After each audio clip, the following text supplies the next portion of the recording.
init. Hi! Hello guys! Welcome back to my YouTube channel. Today's video, mag-unboxing po tayo ng window type Kelvinator 1 horsepower air conditioning unit. Ang init kasi, sobrang init ngayon guys. So, dati na kaming merong aircon, papalitan lang namin kasi 0.5 horsepower lang yun. Kaya ipapalit namin is 1 horsepower. Kelvinator brand, window type lang. Non-inverter.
So guys, bakit Kelvinator? Kasi subok na namin ng Kelvinator brand ng air conditioning unit.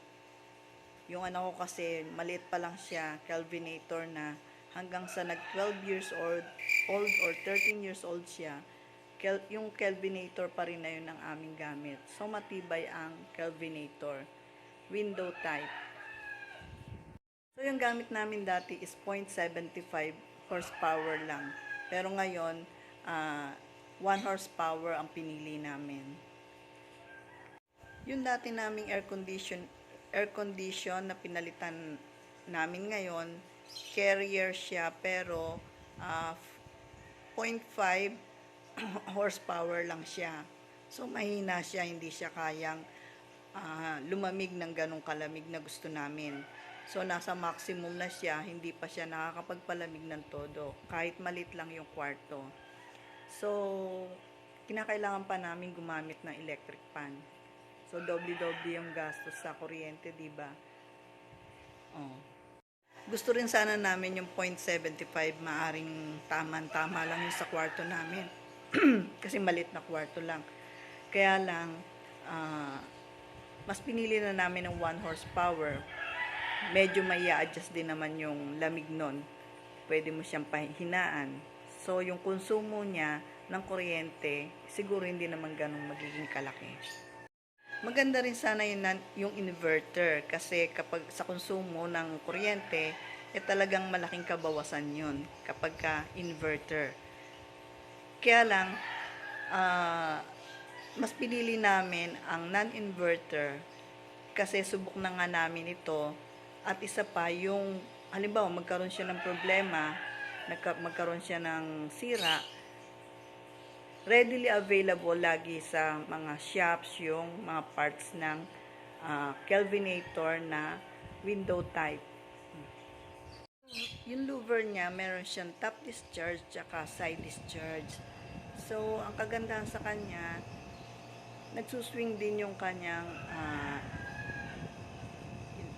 louver. Meron siyang horizontal at saka may vertical.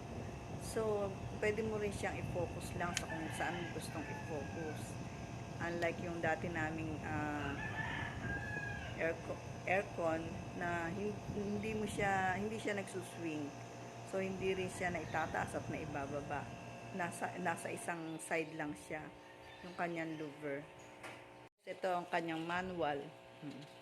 Meron siyang energy guide dito. Yan. Guys, yan ang owner's manual. Yan ang energy guide.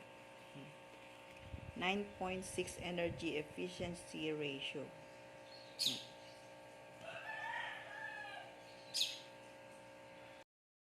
So guys, tignan mo lang doon sa owner's manual. Ayan, yung mga parts niya. At saka yung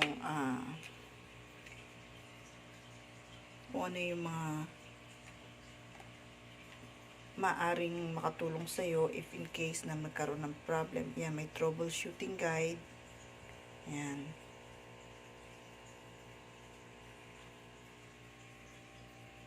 Tingnan mo lang niya kung meron kang problema sa nabili mo, pwede kang mag self troubleshoot. Ngayon, kung hindi kaya, dadalhin mo na yan sa pinakamalapit na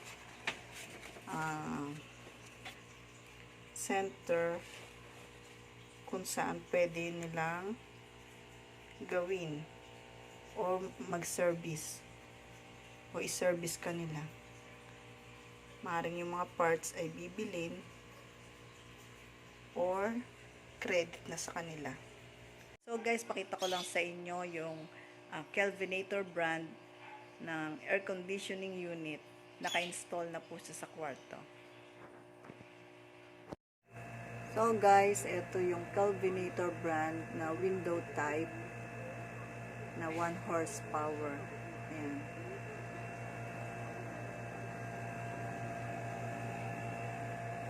So naka-on na siya. Yung sinasabi ko yung nagsuswing.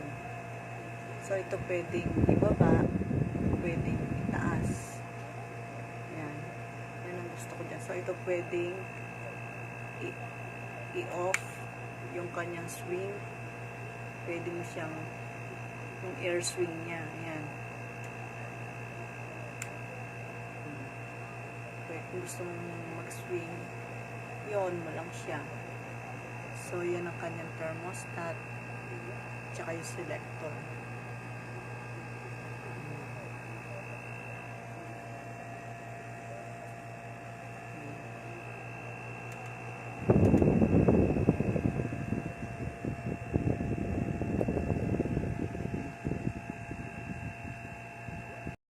Yan guys, ang selector, kung gusto mo yung mas malakas, hindi masyado makita. Quiet, cool. Una fan, quiet, cool, high cool, tsaka yung turbo cool. Yan ang thermostat niya. Pwede mo siyang ilipat yung kanyang sa mas cooler. Yan. So, yan lang guys. Guys, tungkol naman sa presyo o sa price ng Kelvinator brand na window type, 1 horsepower, non-inverter, ay hindi naman siya ganun kamahal. So, affordable naman siya.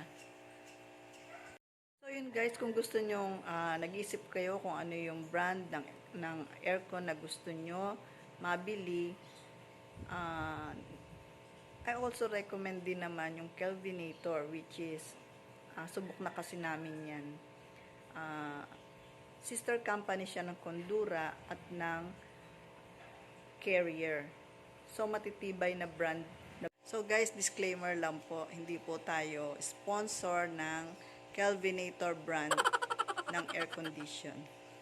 So yun guys, kung meron kayong mga katanungan tungkol dito sa aming nabiling air conditioning unit na Kelvinator brand, comment down below lang po kayo.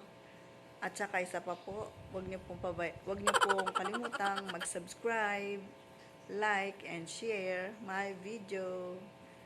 Yun lang guys. Thank you. God bless po sa inyong lahat. Bye!